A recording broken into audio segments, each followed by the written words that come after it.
Обитателями Якутии были травоядные и хищные динозавры. И сегодня у них есть не только прошлое, но и будущее. Ведь посмотреть на находки пришли дети, увлекающиеся этими рептилиями. Раскопки, подтверждающие обитание динозавров в Сунтарском районе, презентовали в Якутске. Какой именно вид существовал в регионе, знает Юлия Великодная.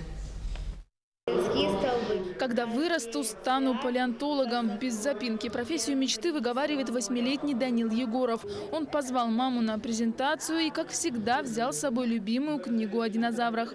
Я читаю книги про динозавров очень-очень быстро. До того, как я прочитал книгу, я еще не знал, но потом прочитал и узнал, что динозавры водятся в Якутии.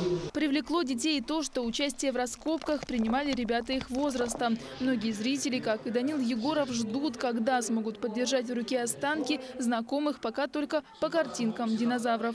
Мне нравится динозавр Рекс, потому что он очень большой и опасный, но его маленькие лапки очень маленькие. Это птеродактиль, летающая ящерица. Но в Сунтарском районе Якутии были найдены не эти рептилии. Обнаружены останки стегозавров, больших четвероногих динозавров с шипами на хвосте и гребнями на спине. Гигантские динозавры-завроподы, размер которых достигал 10-12 метров, ну и хищные динозавры. Но новые виды, новые роды пока не открыты. То есть по зубам и по отдельным костям можно только определить до группы. Я думаю, что это дело будущего.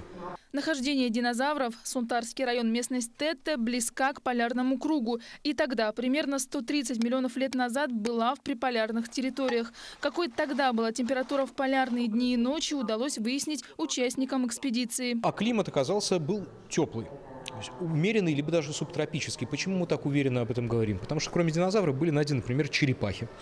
Вот черепахи не живут сейчас на территории Якутии, им слишком холодно. Археологи признаются, самой большой трудностью раскопок стала отдаленность.